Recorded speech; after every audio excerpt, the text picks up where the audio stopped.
And hello YouTube, GSmaniamsmart here, and in today's video we're going to take a look at some Guild Wars 2 news that you might have missed out on, some additional details on the Path of Fire expansion regarding build templates and a few other things, and we'll take a look at Mount Week, which should be concluding this week, as well as what else is to come for the next couple weeks in Guild Wars 2. That's coming up next.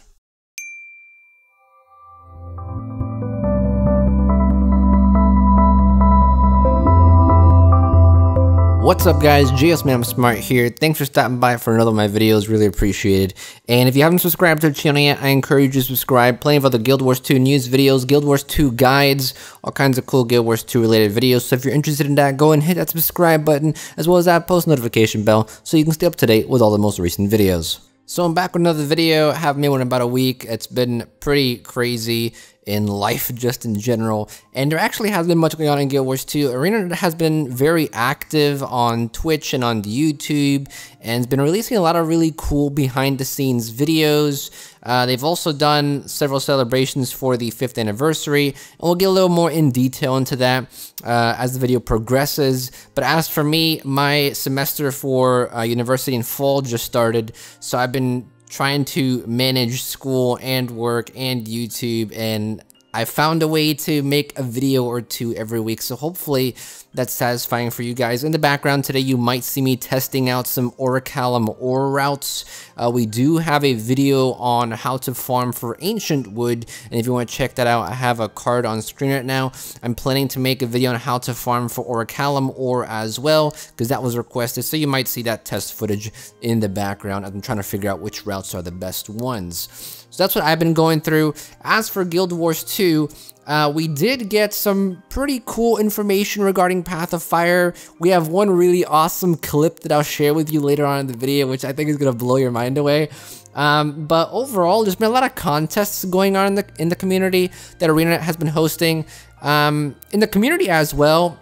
But ArenaNet has been hosting 2 contests. I think the first one they had was during the preview weekend, and they had a screenshot contest. I think that one's over now, but most recently they've been hosting a design your own weapon contest as well, and I think that one was just posted about 2 or 3 days ago, I want to say. So if you're interested in that, go and head over to their homepage, because you'll be able to participate in that if you want to participate. And of course there are some prizes which include gems and some of the new Guild Wars 2 merchandise that they've been talking about and releasing the past couple of weeks. Also, Guild Wars 2 turned 5 years old, so congratulations everyone, yay for Guild Wars 2. After 5 years, the game is still standing strong. A lot of people are still playing it, and I can't say I'm surprised, because a lot of MMOs, well, not a lot of MMOs stay around for 5 years, but any half-decent or decently good MMO stays around for 5 years.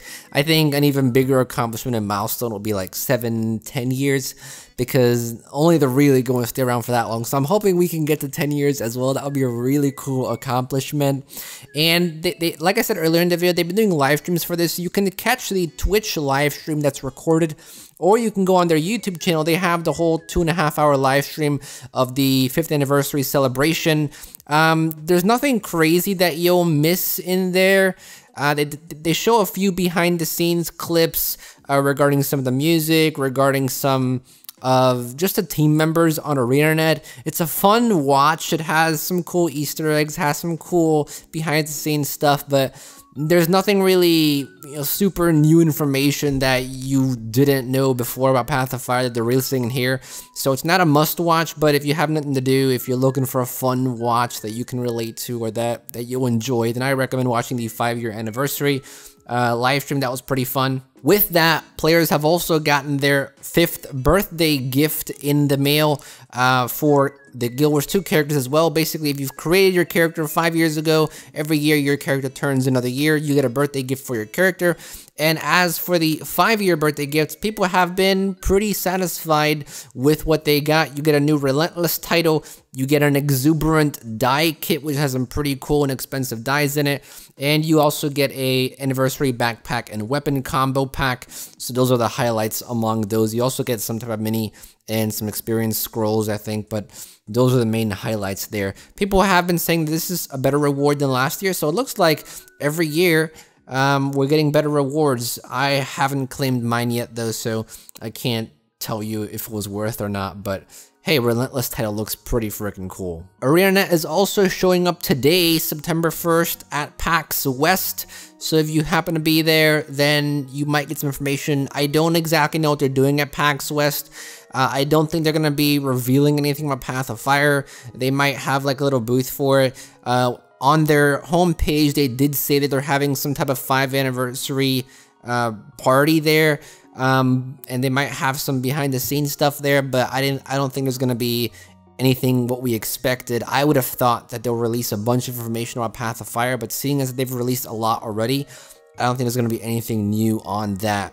And regarding that, we'll talk a little bit more about that as later in the video, because I have some more information about what else could we be missing from Path of Fire they haven't announced yet. We'll talk about that in just a minute. And the other thing that Arena has been doing over the past couple of weeks is, if you remember 2 years ago when Heart of Thorns came out, we basically had a time period where before the expansion got released, we had weeks upon weeks prior to that where they released information and videos and dev diaries and live streams and a bunch of information about each of the elite specializations, about the guild halls, about each of the features that are coming. And that was really cool and really fun because it actually built hype for the expansion, and a lot of people got into it. This year, it's a bit different. They released all the information already to us. However, what they're doing now is basically dedicating a week to a specific feature, and then they'll have like a dev diary which gives you some behind the scenes look at it, and they'll probably have like a little live stream giving some extra details, but nothing as intense as 2 years ago. So the first week that they did was Elite Specialization Week. We talked about Elite Specializations last week. If you missed that video, go ahead and click the card that's on screen right now. You can get a quick summary of each of the Elite Specializations, my thoughts on them, my feedback on them, what each of them does. So if you missed that information is there, and I did incorporate some of the guild chat live stream that they did on Elite Specialization in that video as well. So that should summarize everything up really well. Then this week they had Mounts Week. It seems like they're also giving a bunch of, well, not giving, but they're also advertising a bunch of new Guild Wars 2 merchandise with these weeks. So this week, for Mounts Week, they have a cute little Quaggin cup that they're actually selling that they have in the store.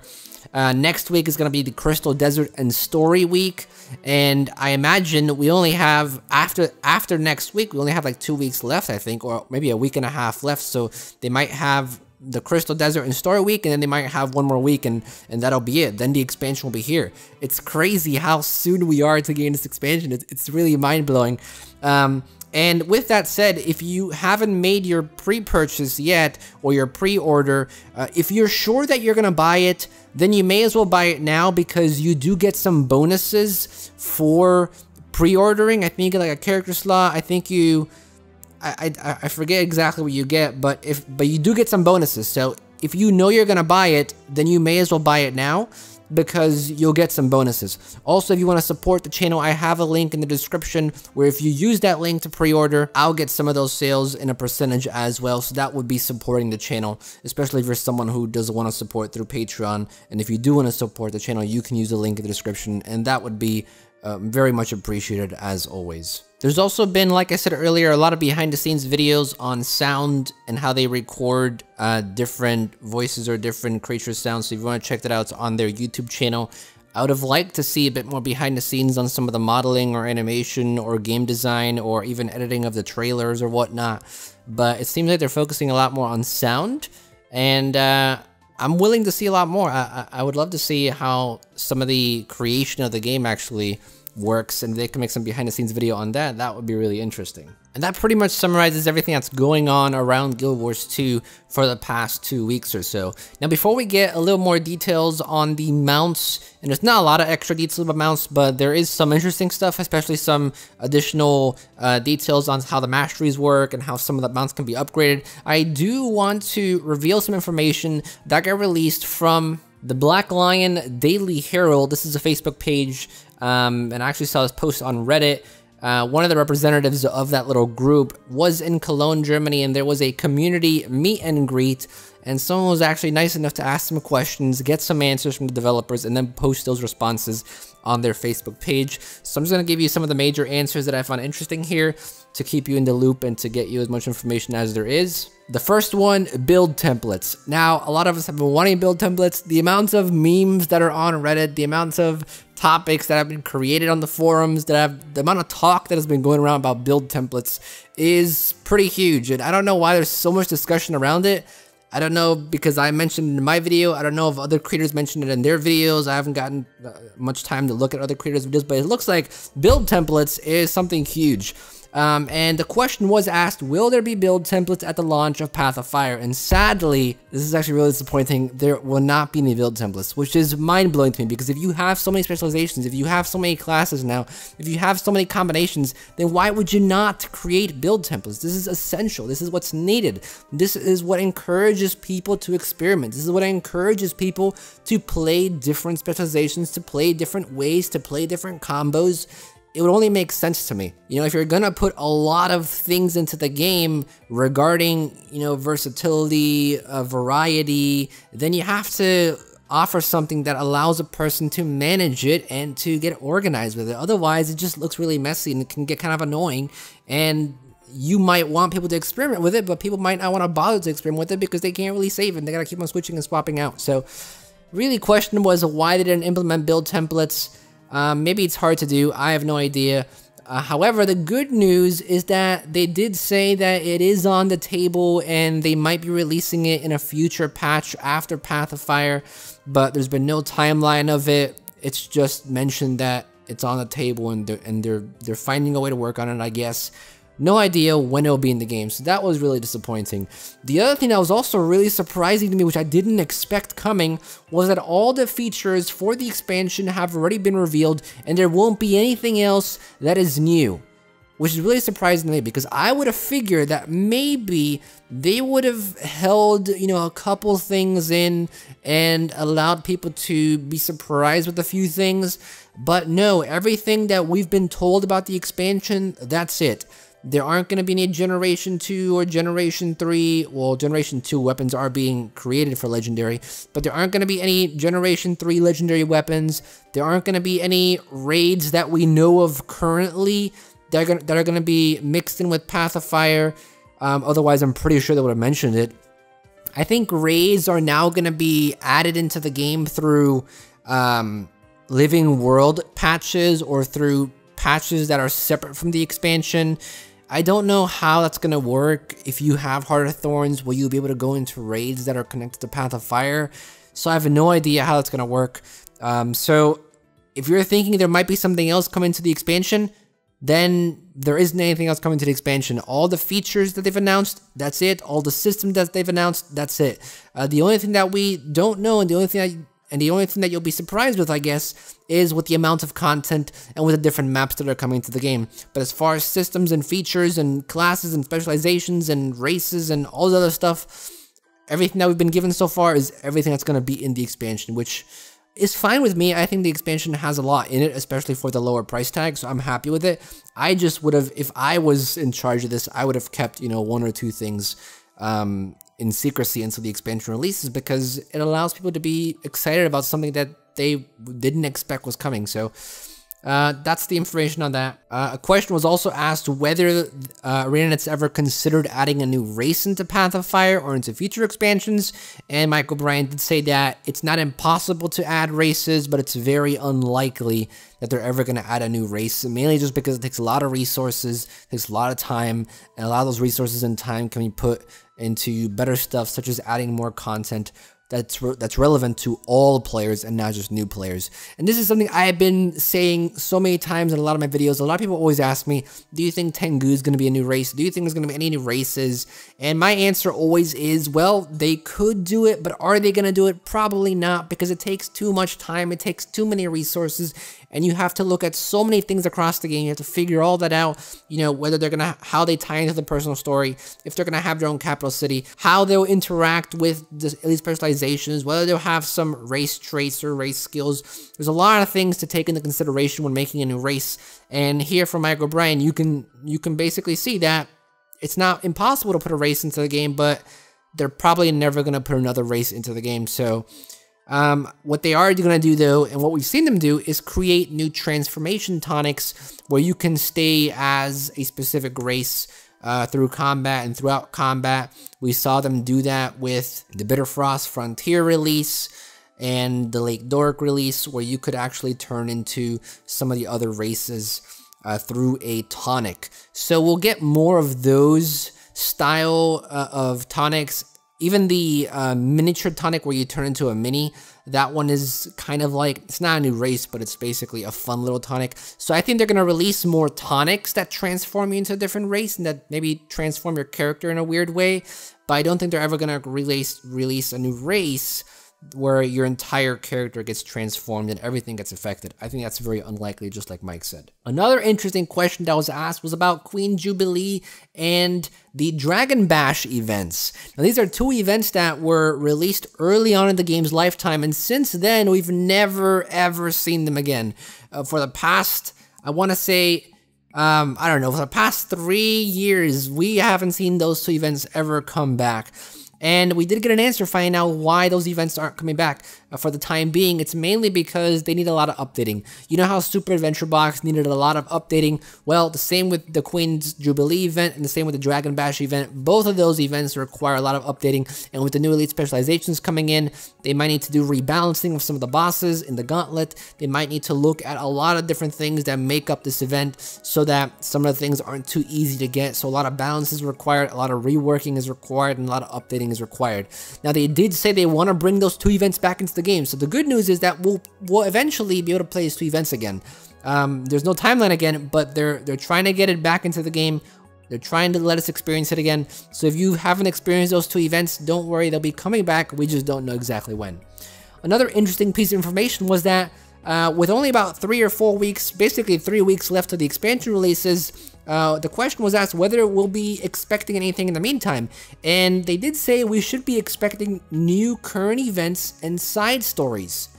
However, that's interesting and doesn't make sense to me, because if this interview was conducted about a week ago, and I'm just reporting on it now because there wasn't anything else to report on really, then shouldn't we have gotten a patch this week Tuesday, or maybe a patch next week Tuesday releasing a new current event? They did say we should be getting some new current events and side stories, but the expansion is literally 3 weeks away. We haven't gotten any current events or side stories yet, so my guess is that next week Tuesday, in about 4 days, there's going to be a patch where we might get a new current event. But that'll only be one current event, so I'm not really sure how it's supposed to fit into the timeline until Path of Fire gets released. Maybe that was their plan, to release some current events and they got pushed back. Who knows? But if they do release a current event and a side story type of activity for next patch Tuesday, that'd be really awesome, because I've been looking for some new content to play in game, apart from the changes that they made to World vs. World gliding, which some people have taken that very well. Other people have really not liked it at all. So it's an interesting situation that gliding was in World vs. World. And the last piece of information, one of the bugs that everyone noticed is that the Renegade, which is the Revenant's new elite skill, doesn't have underwater skills. And it was confirmed that this is probably a bug, so they will be getting underwater skills in the release of Path of Fire, so don't worry about that. That's basically all the information that we got from that interview that someone at the Black Lion Daily Herald was nice enough to share with us. Next, I want to go over a few of the bits and pieces that we got from the Mounts live stream for Mount Week. Like I said, a lot of this information I basically am not going to bother mentioning because we all know about it already, so expect only new information to come out of here. Some of it you might have heard already, so apologies on that, but most of this I haven't really reported onto the channel yet, so hopefully you'll find this interesting. One thing that I wanted to see was mounts to have more combat skills, and I was wondering if maybe they'll add more. They did say that they tried experimenting with combat, and it felt like combat on mounts is very clunky. So we're probably not going to see any more combat skills for mounts. They're probably only going to have one skill, and it's probably, maybe we'll get a second skill later on, but I don't think they're ever going to give us, 5, 6 skills for mounts. It might just be that one skill, and it's really only used to engage in fights, so that was clarified there. They also said that it's mainly focused on movement and exploration, not so much on combat. The reason why I did combat is because they didn't want it to feel weird dismounting the mount when you actually go into combat, so they felt like if we add a skill that allows you to engage, it can transition better from riding a mount going into combat, which I think was a great idea. Now we know how the Raptor engages in combat. It's basically a tail whip. They did say that the Springer jumps into the air and lands like a cannonball, basically so the enemies get damaged that way. So that's how the Springer would engage into combat. It was also clarified that the Raptor can jump a max of 800 distance. However, if you do upgrade with the mastery system, it can jump up to 1,600 distance. The Springer can jump twice that height with the mastery upgrade as well. So some pretty huge distances the Raptor can jump, and even higher weight and even higher distances the Springer can jump. So that'll be really interesting to see how that affects some jumping puzzles. However, it was already clarified that some jumping puzzles will be restricting the abilities of mounts, and it has been confirmed. I think I mentioned this already, but maybe I didn't. It has been confirmed that you will be able to ride your mounts in Quarteria as well. Now, a few people, including myself, were concerned of how you would get these mounts. When gliding came out, there wasn't really any cool way you got gliding. I mean, there was a little backstory on it where, you know, where you learned how to glide, but there wasn't really, you know, any cool way that you put your gliding together, or you put your glider together, or you went through a quest or a mission to create that glider. And that was one criticism they had. So a lot of people questioned, well, how will we earn these mounts? Will they just be given to us as we level up, or as we get a mastery? Will there actually be some quest tied to it? And we did get some information that there will be something called mount camps, and mount camps are special renowned hearts basically in the open world where you can try out a mount, use its movement ability, and unlock it when you complete the heart. So we're still not at that level where I'd like to be. I would like there to be a quest line to unlock your mount, or to unlock gliding, or to have some backstory to it. However, I think it is an improvement. At least a heart is tied to it now, at least a mini quest is tied to it, but I would like to see a bit more in-depth of a system in unlocking some of the masteries that we get, because I feel like they still don't have enough flavor to them. I feel like there could be a longer quest line associated to them, so that it could be a bit more memorable when you actually unlock something. It was also clarified that each mount has its own tolerance to fall damage. So a Springer can take more fall damage than a Raptor can, or any of the other mounts can. An interesting thing that was also mentioned is that at tier 4 of the mastery system, if you're upgrading your Springer to the last tier, you can actually share that fall damage reduction to all of your mounts. So you could potentially take more fall damage. And the other thing that was mentioned is that, and this is I find really interesting, is that at tier 4, when you max out the mastery for a mount, you can actually share some aspect of that mount across all of your other mounts. So that's actually really interesting, because some things that a Springer could do really well, if you have that maxed out, it could actually share some type of attribute across all of your other mounts, such as taking more fall damage. So with a Raptor, if you max that out, could other mounts jump a little further maybe? And I like that a lot, because you can still choose a mount that you really like and have some of the other attributes from the other mounts be combined into one mount. But it's also really rewarding then to actually level up the masteries for all of your other mounts, because you know that you're going to get a bonus on every other mount if you max it out to max level 4. So a really cool idea there, and I really like that. One thing that I hadn't thought about was the stamina, the HP, the damage of your mount skills. Does that boost with stats? And the answer was no, that the mounts actually have their own separate and independent stats from players, and it doesn't look like we'll be able to boost those. So that's mainly done for balance purposes, so it's easy to balance. One of the things I also saw floating around in a lot of places was people were asking, can you dismount in mid-air and then glide? And the answer here is no. They actually intentionally disallowed dismounting in mid-air, so you can't actually do any cool combos of gliding and mounting, or dismounting and then gliding. And the main reason they did that was just to ensure that none of the mechanics break, or none of the maps break, and you weren't able to get to a place you weren't supposed to get to, which I find understandable. However, I do still find it'd be a cool idea to do that. That would be really fun to do, but it's been confirmed that that is not possible with the mount system. It was also clarified that you can dye all of your mounts at the same time without having to dismount or switching the mount that you want to dye, so that's also really cool. It's been confirmed that there are hotkeys that you can assign to summon a specific mount, and I think I mentioned this in the previous video, so you don't need to use your mouse or go into your mastery or click the hotkey or click an icon to switch mounts. You can actually use specific hotkeys to switch to specific mounts. And lastly, they had a really cool clip they showed off of a legendary wyvern mount, and you'll see it on screen right now. I think this is really awesome. If we were able to actually have a mount like this that's this big and this huge and being able to, you know, breathe fire, that would be really awesome. This would be an awesome mount to have. Obviously, it would break the game in so many ways. It would add a whole nother level of balance to the game, so we're probably never going to see a mount like this in the game, but the fact that they're able to do it, and maybe we can you know, have access to something like this in a specific story instance, or maybe we'll be able to ride Aurene even. That would be really awesome if we can ride Aurene and use some of her skills in maybe some type of epic battle. That would be really awesome. If that's some type of Easter egg here, that would be really cool. But I really loved seeing this footage because it just goes to show you how much they can actually do in their environment, and being able to ride a huge wyvern like that and breathe fire is just really awesome. And that's basically all the information that we got regarding Mount Week, regarding some of the news that are going around in Guild Wars 2, and regarding the interview that was conducted in Cologne, Germany from the Black Lion Daily Herald. Thank you for that information. So that'll sum up today's video. Hopefully you guys enjoyed it. If you did, go ahead and leave a like on the video. You want to leave a comment down below, talk about anything was discussed in today's video. That'd be great. I'll be down to answering your comments as usual. I'll try to get to it. I know I've been a bit slacking on replying to comments. So I'll try to find a day during the weekend today to go through some comments, hopefully, if I can remember to do so.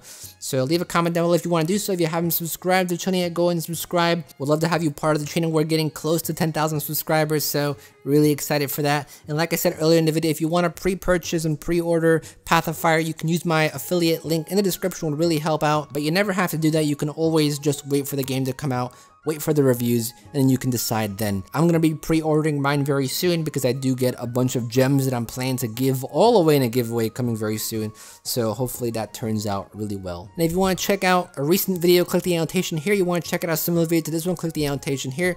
Want to subscribe to my channel or any of my other channels, click the annotation here. And if you want to donate $1 to my Patreon page and go the extra step, you can click the annotation here. That's pretty much it, guys. Thank you for watching as always. And this is GSmaniamsmart, and I'll be back sooner than you think. Don't go anywhere.